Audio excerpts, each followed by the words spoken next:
गर्मियों की छुट्टियां शुरू हो गई थी। गर्मी की छुट्टियां मनाने मुनमुन अपनी नानी के घर गई। मुनमुन स्वभाव से बहुत ही जिद्दी और घमंडी लड़की थी। एक दिन की बात है, क्या मेरी प्यारी सी गुड़िया को भूख लगी है? नहीं, मुझे कुछ भी नहीं चाहिए। तो फिर तुम्हें क्या चाहिए? देखो, मैं तुम्हारे लिए ढेर सारे खिलौने लेकर आई हूँ। नहीं, मुझे ये बेमतलब के खिलौने नहीं चाहिए। एक बार देखो तो कितने सुंदर सुंदर खिलौने हैं। मैंने एक बार कह दिया ना, मुझे ये सब बेकार से खिलौने नहीं चाहिए। ऐसा कहते हुए मुनमुन ने सारे खिलौने उठाकर खिड़की से बाहर फेंक दिए। ये देख उसकी नानी को बहुत बुरा लगा, पर आप तो जानते ही हैं नानी कैसी होती है।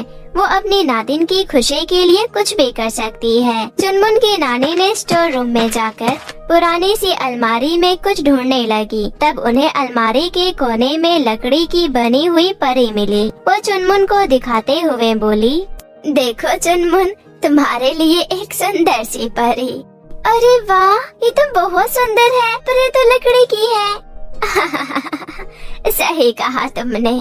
और देखो, इसके पास इसके जादुई छड़ी भी है। जादुई छड़ी? क्या सच में? अगर ऐसी बात है, मैं इसे रख लेती हूँ। ये कहते हुए चुनमुन ने लकड़ी की परी को अपने कमरे में ले गई और उसके साथ खेलने लगी और लकड़ी की परी से बोली, लकड़ी की परी, अपनी जादुई छड़ी से जादू दिखाओ ना। तो मेरी बात क्यों नहीं सुन रही? तुम भी बेकार का खिलौना हो, तुम मेरे किसी काम की नहीं।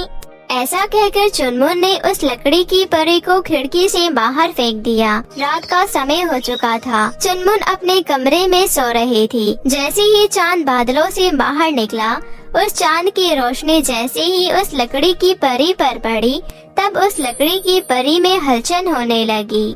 ओह, मैं कब से इस पल का इंतजार कर रही थी, पर मेरी छड़ी कहाँ गई? जल्दी अपनी छड़ी ढूंढनी होगी। अरे हाँ, याद आया, छड़ी तो चुनमुन के कमरे में है। मुझे जल्दी से उस कमरे में पहुँचना होगा। फिर छोटी सी परी खिड़की के रास्ते जल्दी से चुनमुन के कमरे में पहुँची। उसे अपनी जादुई छड़ी टेबल पर रखी हुई दिखाई दी। वो रही मेरी छड़ी। इतना कहकर परी उस टेबल पर जैसे ही पहुँची, तब अचानक चुनमुन की नींद खुल गई। क्या तुम्हें अपनी छड़ी चाहिए? ये देख परी घबरा गई और वहाँ से भागने लगी, लेकिन छोटी होने की वजह से वो ज्यादा दूर भाग नहीं पाई और चुनमुन ने उसे अपने हाथों पर उठा लिया। प्लीज मुझे जाने दो। इतनी आसानी से नहीं, तुम मेरा खिलौना हो। पर तुमने तो मुझे फेंक दिया था ना। हाँ तो मेरा खिलौना, मेरी मर्जी, मैं जो भी करूँ अपने खिलौने के साथ। तुम एक बहुत ही बुरी और जिद्दी लड़की हो। सब मेरे बारे में यही कहते हैं, लेकिन मुझे इस बात से फर्क नहीं पड़ता। प्लीज मुझे जाने दो, नहीं तो अनर्थ हो जाएगा। नहीं, मैं तुम्हें कहीं नहीं जाने दूंगी। नहीं, प्लीज मेरी बात सुनो। सूरज उगने से पहले मुझे गुलाबी जादूगरनी के महल पर पहुंचना होगा, जो समुद्र के उस पार है। नहीं तो वो मेरे परीलोक को बर्बाद कर देगी। गुलाबी जादूगरनी? मैं परीलोक की राजकुमारी हूँ, कोई खिलौना नहीं। गुलाबी जादूगरनी ने मुझे श्राप देकर मुझे लकड़ी की परी में बदल दिया। क्या कहा? तुम परीलोक की राजकुमारी हो?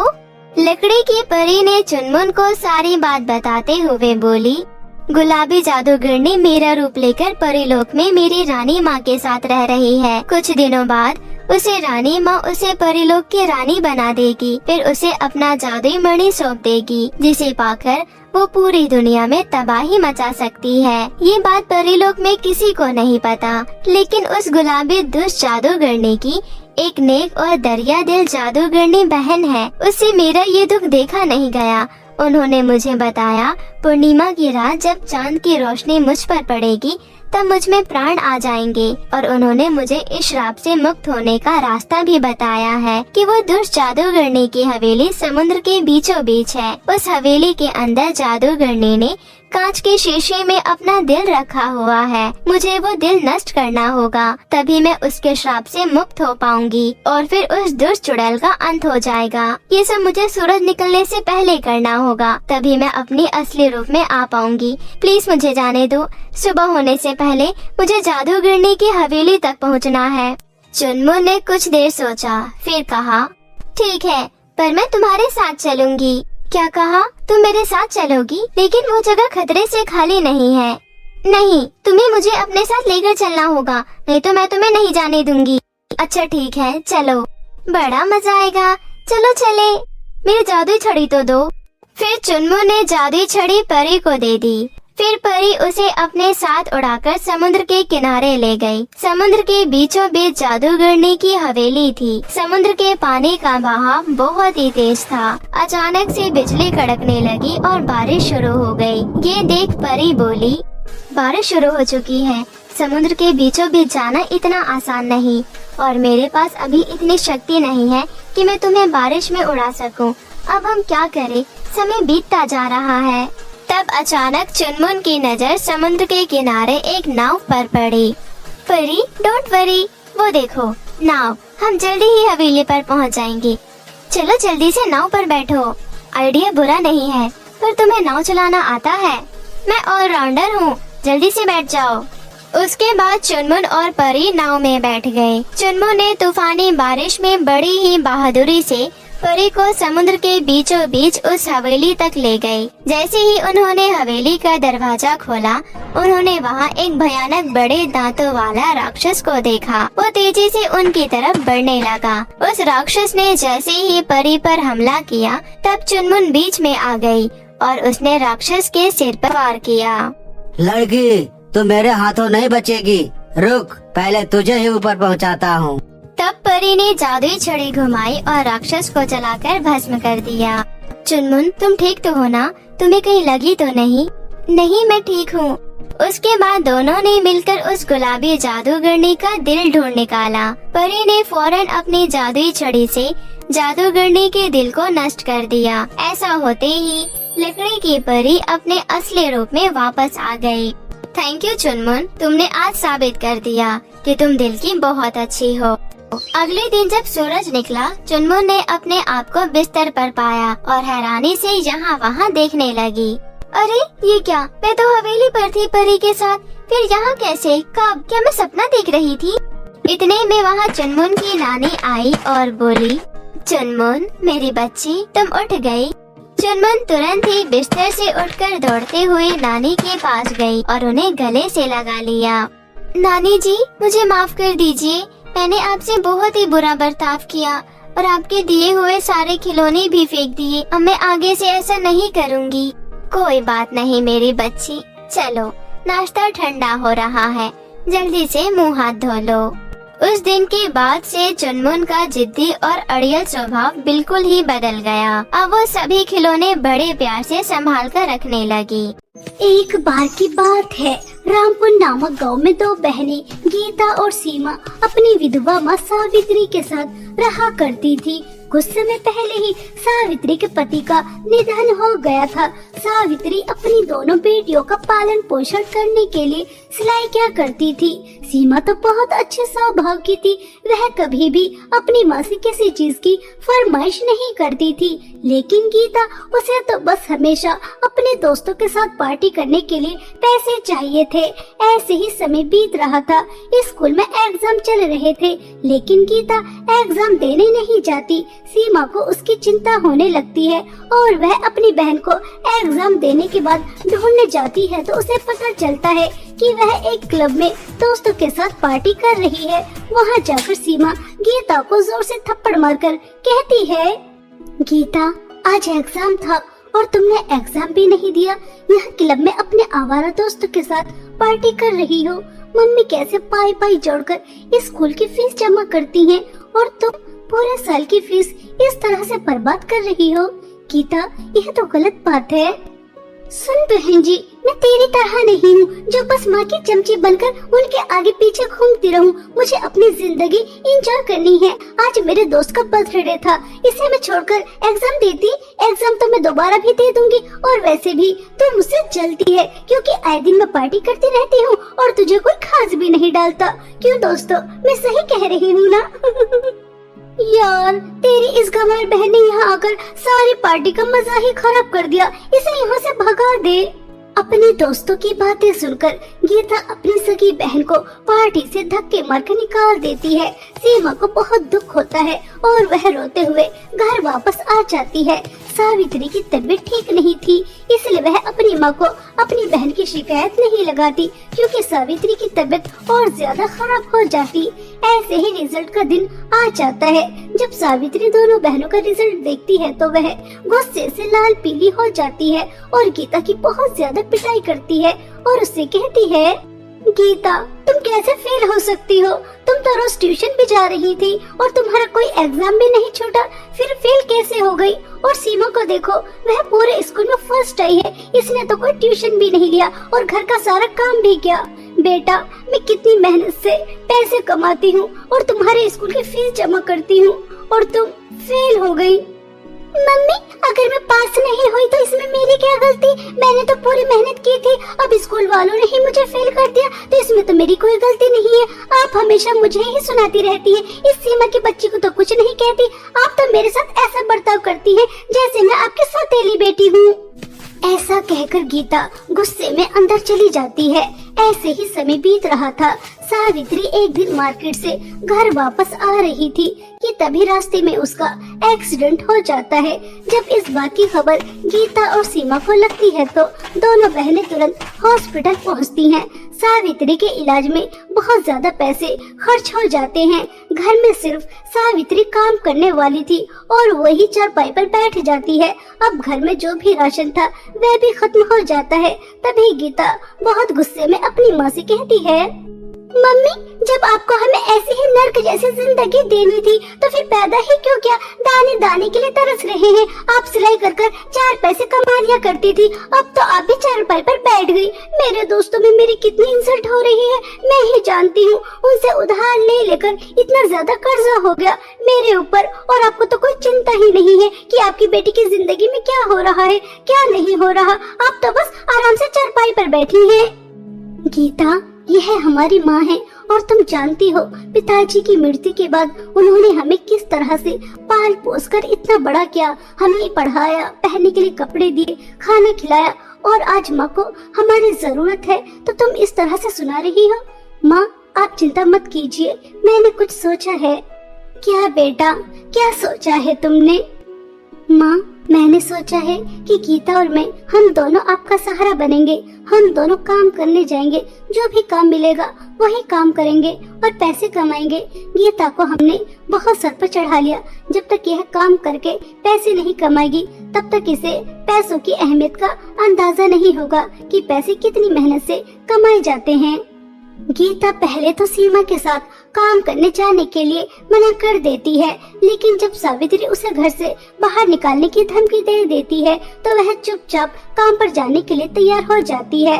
जब गीता के दोस्तों को यह पता चलता है कि गीता लकड़ियां बेचने का काम करती है तो उसके दोस्त उसके ऊपर बहुत हंसते हैं। अरे यार गीता तूने तो हमसे कहा था कि तू कभी कोई काम नहीं करेगी, लेकिन तू तो यहाँ मजदूरी जैसा काम कर रही है। यार हम इस जैसी मजदूर लड़की को अपना दोस्त नहीं बना सकते, हमारा भी एक स्टेटस है। चलो यहाँ से चलते हैं, यह तो बहुत ज्यादा गरीब हो गई। इस सीमा की बच्ची की वजह से आज मेरे दोस्तों में मेरी इतनी इंसल्ट हो रही है। अगर यह माँ को मेरे खिलाफ नहीं भड़काती तो आज मेरे दोस्तों में मेरी इंसल्ट नहीं होती। यह सब कुछ इस 2 टके की बहन जी की वजह से हुआ है। मेरे सभी अमीर दोस्त मुझे छोड़कर चले गए। छोड़ूंगी नहीं, तुझे अच्छी तरह सबक सिखाऊंगी। ऐसा सोचकर गीता सीमा के लिए अपने अंदर और भी ज्यादा नफरत पैदा कर लेती है। दोनों बहनें लकड़ी बेचकर जो भी पैसे मिलते हैं घर आ रही थी कि तभी रास्ते में उन्हें एक बूढ़ी औरत मिलती है। उनके पास एक बच्चा था जो बहुत ज्यादा बीमार था। वह दोनों बहनों से कहती हैं, बेटा बेटा मेरी मदद करो, मेरा बच्चा बहुत बीमार है। अगर इसका समय पर इलाज नहीं हुआ तो यह मर जाएगा, मेरी मदद करो। बुढ़िया तेरा दिमाग तो खराब नहीं है। पूरे दिन हमने लकड़ियाँ काटी, इतनी धूप में अपना पसीना बहाया और इन्हें बेच कर आए। इतनी मेहनत से हमने पैसे कमाए और तुझे क्या लगता है कि इतनी आसानी से हम तुझे दे देंगे? तेरा बच्चा मरता है तो हमारी बला से मर जाए, हम तुझे कोई पैसे वैसे नहीं देने वाले। ये भिखारी कहीं से भी आ जाते हैं मुंह उठाकर। गीता देखो तो इनका बेटा कितना ज्यादा बीमार है। अगर एक इंसान दूसरे इंसान के काम नहीं आएगा तो कौन आएगा? हमें इनकी मदद करनी चाहिए। अगर हम एक समय खाना नहीं खाएंगे तो क्या हो जाएगा? किसी की जान तो बच जाएगी। यह लीजिए अम्मा जी पैसे। सीमा की बच्ची, तो खुद को क्या समझती है? जब देखो समाज सेवा करने के लिए सबसे आगे आकर खड़ी हो जाती है। मैंने तो कुछ पैसे छुपा कर रखे थे, अगर सारे पैसे तुझे दे देती तो आज तो भूखे पेट ही सोना पड़ता। इसी तरह दोनों बहनें कुछ दूर और चलती हैं तो उन्हें बहुत ही ज्यादा चमचमाता हुआ फ्रॉक नजर आता है, जिसे देखकर दोनों बहनें ही चौंक जाती हैं कि तभी वहाँ पर एक जादूगरनी आती है और वह दोनों बहनों से कहती है, तुम दोनों का मेरे इस जंगल में बहुत बहुत स्वागत है। शायद तुम रास्ता भटक गई तभी यहाँ पर आई हो, वरना यहाँ पर कोई नहीं आता। और तुमने यह जादू फ्रॉक भी देख लिया है। अब यह जादू फ्रॉक तुम दोनों बहनों में से किसी एक का हो सकता है। और तुम जानती हो यह जादू फ्रॉक कितना ज्यादा शक्तिशाली है। इससे तुम जो भी कुछ मांगोगी वह तुम्हें तुरंत दे देगा, सोना, हीरे, जवाहरात, पैसा, कुछ भी। हाँ हाँ जादूगरनी जी, यह जादू फ्रॉक मुझे चाहिए। नहीं नहीं, यह तुम्हें ऐसे नहीं मिलेगा। इसके लिए तुम्हें किसी की बलि चढ़ानी होगी और वह बलि किसी और की नहीं, किसी इंसान की होनी चाहिए। जादूगरनी जी, मैं आपको एक इंसान की बलि चढ़ाकर देने के लिए तैयार हूँ। ये रही मेरी बहन, इससे मैं बहुत ज्यादा नफरत करती हूँ। हमेशा माँ की लाडली बनी रहती है और इसी की वजह से मुझे काम भी करना पड़ रहा है और मेरे दोस्तों में मेरी बहुत ज्यादा इंसल्ट भी होती है। इसलिए मैं अपनी बहन को मारने के लिए तैयार हूँ, लेकिन मुझे यह जादू फ्रॉक दे देना। मैं इसकी धन दौलत से अपने दोस्तों के साथ एंजॉय करूँगी। सीमा, तुम्हारी बहन तुम्हारी बलि चढ़ाने के लिए तैयार है। अगर तुम अपनी बहन की बलि चढ़ाने के लिए तैयार हो तो यह फ्रॉक तुम्हें भी मिल सकता है। यह ऑप्शन तुम्हारे पास भी है। जादूगरनी जी, अगर आप दुनिया की सारी धन दौलत भी मेरे कदमों में डाल दोगी तब भी मैं अपनी बहन की बलि नहीं चढ़ाऊंगी। और गीता, तुम्हारी यह शब्द सुनकर मुझे बहुत दुख हुआ। मुझे लगा था कि तुम छोटी हो, नादान हो, इसलिए मुझसे बदतमीजी करती हो, लेकिन पैसों के लालच में इतनी अंधी हो जाओगी कि अपनी बहन का खून बहाने के लिए तैयार हो जाओगी। यह मैंने कभी नहीं सोचा था, कभी नहीं सोचा था। ऐसा कहकर सीमा बहुत ज्यादा फूट फूट कर रोती है, लेकिन सीमा के इन आंसुओं से गीता के ऊपर कोई फर्क नहीं पड़ता और वह जैसे ही तलवार उठाकर सीमा की गर्दन उतारने वाली होती है तो वह एक बिल्ली के रूप में आ जाती है। अपनी बहन को बिल्ली के रूप में देखकर सीमा घबरा जाती है। तभी वह जादूगरनी सीमा से कहती है, सीमा, यह लो जादू फ्रॉक, यह तुम्हारा है। इससे तुम जितनी चाहो उतनी धन दौलत मांग सकती हो। मुझे हैरान होकर देखने की जरूरत नहीं है। तुम्हारी बहन को उसके लालच का फल मिला है। तुम्हारी बहन बहुत ही ज्यादा लालची और बुरे स्वभाव की थी। मैं इसी तरीके से परीक्षा लेती हूँ और जो लालच करता है उसे मैं इसी तरह से जानवर का रूप दे देती हूँ और जो लालच नहीं करता उसे मैं अपना जादू फ्रॉक देती हूँ। तुम्हें तुम्हारी अच्छाई का परिणाम मिला है। जाओ, तुम अपनी माँ के साथ हंसी खुशी जीवन बिताओ। जादूगरनी जी, गीता मेरी छोटी बहन है और मेरी बहन बिल्ली बनकर अपना जीवन यापन करे, यह मुझसे नहीं देखा जाएगा। आप मेरी बहन को ठीक कर दो। चाहे तो आप जादू फ्रॉक मुझे मत दो, मैं अपनी गरीबी में ही खुश हूँ। बस मेरी बहन को वापस से इंसान बना दो। सीमा, तुम कितनी अच्छी हो। तुम्हारी बहन ने तुम्हारे साथ कितना बुरा किया, तुम्हें मारने के लिए भी तैयार हो गई, फिर भी तुम अपनी बहन के बारे में सोच रही हो। सच में सिर्फ तुम्हारी अच्छाई की वजह से मैं तुम्हारी बहन को इंसान बना रही हूँ। इतना कहकर जादूगरनी गीता को बिल्ली से इंसान बना देती है। गीता यह सारी बातें सुन रही थी तो उसे अपने के पर बहुत पछतावा होता है और वह सीमा से माफी मांगती है। दीदी, मैंने हमेशा आपके साथ कितना बुरा किया। आपको कभी बड़ी बहन नहीं माना, यहाँ तक कि आपको मारने के लिए भी तैयार हो गई, फिर भी आपने मेरे लिए इतना सब कुछ किया। दीदी, आप बहुत अच्छी हैं। आपके अच्छे स्वभाव की वजह से ही माँ आपसे प्यार करती है। दीदी, हो सके तो मुझे माफ कर देना। आज के बाद मैं कभी कोई बुरे काम नहीं करूँगी, कभी कोई लालच नहीं करूँगी। बस आप मुझे अपना जैसा बना देना। सीमा गीता को माफ कर देती है और वह जादूगरनी दोनों बहनों का इतना प्यार देखकर बहुत खुश होती है और वह अपना जादू फ्रॉक दोनों बहनों को दे देती है, जिसकी धन दौलत से दोनों बहन बहुत ज्यादा अमीर हो जाती हैं और अपनी माँ का इलाज बहुत बड़े हॉस्पिटल में कराती हैं। सावित्री बिल्कुल ठीक हो जाती है और जादू फ्रॉक की मदद से अपना बहुत बड़ा बुटीक चलाती है और पूरा परिवार इसी तरह हंसी खुशी अपना जीवन व्यतीत करता है।